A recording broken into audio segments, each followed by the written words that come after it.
आज की कहानी हमें हर्ष वर्मा जी ने भेजी है, जो रायगढ़ छत्तीसगढ़ से हैं।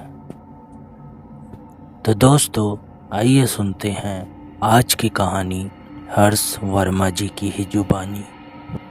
सूरज, जी हाँ, यही नाम था उस लड़के का। उम्र कोई 19-20 होगी। एकदम से दुबला पतला, पढ़ने में ठीक ठाक था।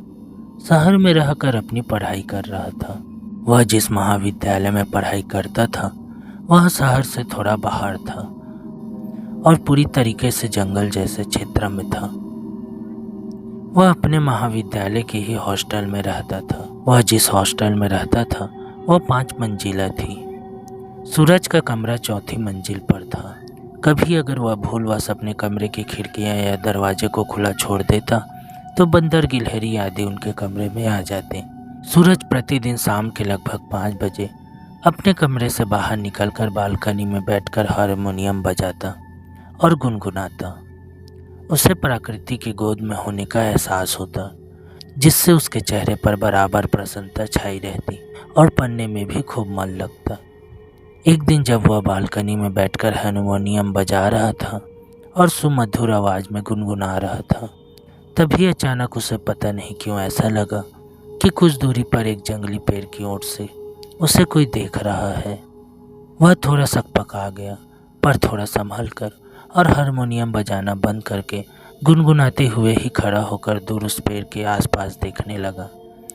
पर अब उसे वहाँ कोई दिखाई नहीं दे रहा था। उसने इसे अपने मन का वहम मान लिया तथा साथ में यह भी कि हो सकता है कोई छात्र आदि हो जो उधर घूमने गया हो, पर ऐसा संभव नहीं था क्योंकि वह पेड़ थोड़ा दूर था और उधर कभी भी कोई छात्र अकेले नहीं जाता था। हाँ, कभी कभी कुछ उत्साही छात्र जाते थे, पर वो भी टोली में।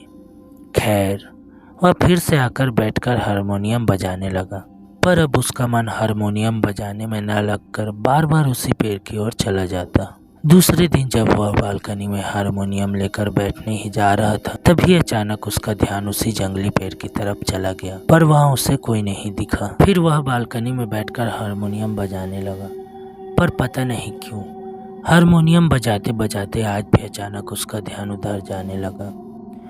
उसने अपने मन और आंखों पर काबू कर जैसे ही एक लंबी तान छोड़ना चाहा, तभी उसका ध्यान उस पेड़ की तरफ चली गई।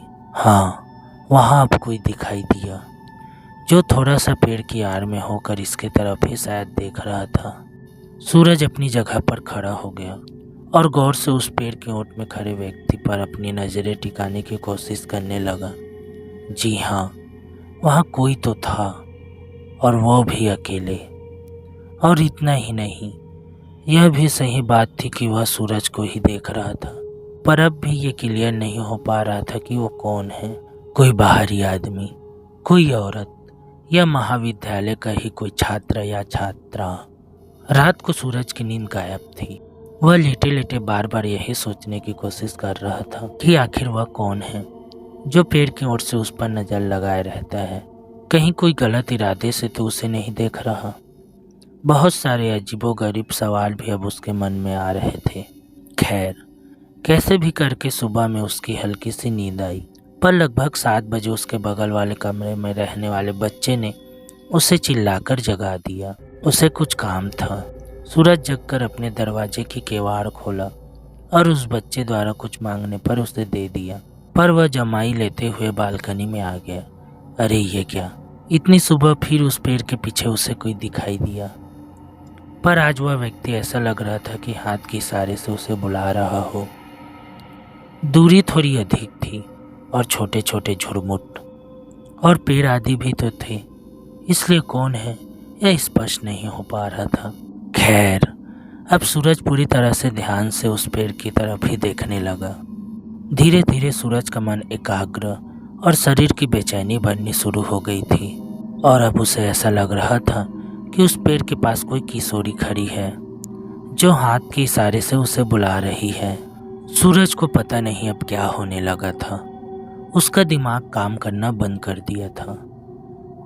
वह क्या करे क्या ना करे, अब उसके हाथ में नहीं था। अचानक सूरज को आभास हुआ कि वो यहाँ से आराम से कूदकर उस बला के पास जा सकता है। पता नहीं उसकी मानसिकता कैसे इतनी बदल गई कि वह आओ देखा न ताओ और अचानक उस चौथी मंजिल के बालकनी से छलांग लगा दी।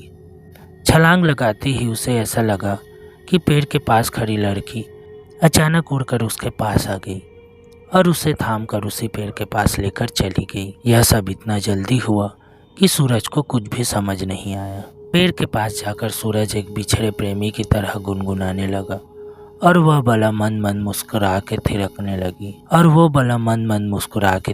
लगी। सूरज तो पूरी तरह से खोया हुआ था।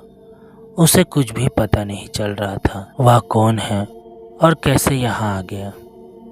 खैर, सूरज को कूदते हुए उसके बगल वाले कमरे के लड़के ने देख लिया था, जो नहाने के बाद तौलिया सुखाने के लिए अपने कमरे से बाहर आया था। पर वह बेहोशी हालत में था क्योंकि उसने कूदने के बाद सूरज को उड़ते हुए उस पेड़ के पास जाता देख लिया था। उसे अपनी आंखों पर विश्वास ही नहीं हो रहा था क्योंकि उसने जो देखा था वह बस काल्पनिकता में ही संभव था। खैर, उसने हिम्मत करके आसपास के कमरों के छात्रों को यह बात बताई और फिर उन छात्रों ने एक चपरासी को लेकर उस पेड़ के पास जाने का फैसला किया। उस पेड़ के पास पहुंचकर छात्रों ने देखा कि सूरज तो प्रसन्न मन से गाया जा रहा था, पर उसके हाव भाव से ऐसा लग रहा था कि वह गाना अकेले नहीं किसी और के साथ गा रहा है। छात्रों को वहां देखकर भी सूरज पर कोई असर नहीं हुआ। अंत में उसके बगल के कमरे वाले लड़के ने उसे पकड़कर रोकना चाहा, पर फिर भी सूरज अनजान था कि वहाँ ये छात्र आदि भी हैं। अचानक सूरज का गाना बंद हो गया और वह तेज आवाज में चिल्लाया, कहाँ गई तुम? देखो, आँख मिचोली ना खेलो, मेरे सामने आओ। इसके बाद एक दो और छात्रों ने सूरज को पकड़कर वहाँ बैठाने की कोशिश करने लगे, पर सूरज तो बस चिल्लाया जा रहा था, कहाँ गई तुम? अचानक चपरासी ने वहीं किसी पौधे के एक दो पत्ती को तोड़कर मसला और उसे सूरज को सूंघा दिया। सूरज को बहुत जोर की छींक आई और अब उसे होश आने लगा था। वह कौन है, अब उसे इसका भान हो चुका था। उसे वहाँ अपने को पाकर बहुत हैरानी हुई। फिर उन छात्रों से पूछने लगा कि हम लोग यहाँ कब आ गए? मैं तो अपनी बालकनी में था, फिर यहाँ कैसे? फिर उसे थोड़ा सा याद आया कि वह तो बालकनी से कूदा था और कोई बला उसे यहाँ लेकर आई थी, पर उसने कुछ नहीं बोला। खैर, छात्रों ने उसे चलने के लिए कहा और साथ ही यह भी कहा कि बस ऐसे ही आ गए थे, तुमने ही तो चलने के लिए कहा था। फिर छात्रों ने उसे बातों में उलझा लिया और उसके प्रश्नों का जवाब ठीक से न देकर घुमा दिया। खैर, अब दोनों एक दूसरे यानी छात्र और सूरज कुछ छुपा रहे थे। सूरज उन छात्रों के साथ हॉस्टल में आया। सभी लगभग घंटों तक बैठे रहे, कोई पढ़ने नहीं गया। चपरासी भी सूरज के कमरे में ही बैठा था। वह कुछ कहना चाह रहा था पर कह नहीं पा रहा था।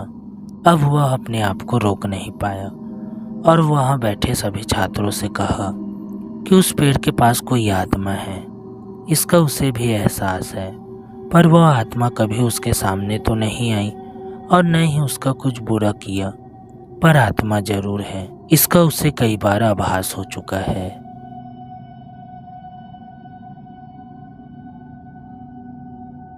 दोस्तों, आज की हमारी दूसरी कहानी भेजी है स्नेहिल कुमार जी ने।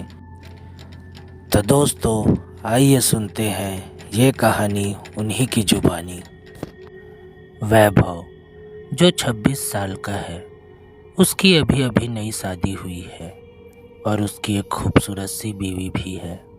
ये दोनों हनीमून मनाने हिमाचल गए थे, जहां उन्होंने 4 दिन गुजारे। अब उनको दिल्ली अपने घर वापस आने का समय हो गया था। दोनों अपनी गाड़ी में बैठ गए और दिल्ली के लिए चल दिए। रात के 11 बज गए थे। अब वो हिमाचल की घाटी को पार करने ही वाले थे। रोड बिल्कुल सुनसान थी और गाड़ी बिल्कुल तेजी में जा रही थी। अचानक वैभव को अपनी गाड़ी के आगे एक औरत दिखी जिसने लाल रंग की साड़ी पहनी थी। वो दूर से ही हाथ हिलाकर गाड़ी को रोक रही थी। उसको देखकर वैभव की बीवी ने उसे गाड़ी रोकने से मना कर दिया, क्योंकि उसको डर था कि ये कोई लूटपाट करने की चाल हो सकती है। लेकिन वो औरत अचानक गाड़ी के सामने आ गई, जिससे वैभव को गाड़ी रोकनी पड़ी। वो औरत जोर जोर से दरवाजे को पीटने लगी। उसके चेहरे के हाव भाव से ऐसा लग रहा था जैसे वो किसी बड़ी मुसीबत में हो। वैभव की बीवी ने उसे गाड़ी का दरवाज़ा खोलने से मना कर दिया। उसने कहा कि ये कोई चाल हो सकती है, हमें बाहर नहीं जाना चाहिए।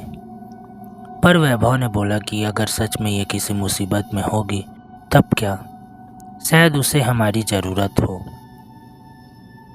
क्योंकि उसको देखकर वो अच्छे खासे घर की लग रही थी।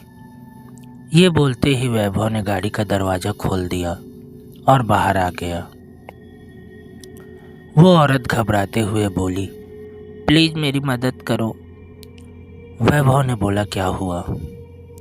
उस औरत ने जवाब दिया, मेरी गाड़ी नीचे खाई में गिरकर एक पेड़ से टकरा गई है और उसमें मेरी छोटी सी बच्ची फंसी हुई है, प्लीज़ उसको बाहर निकालो।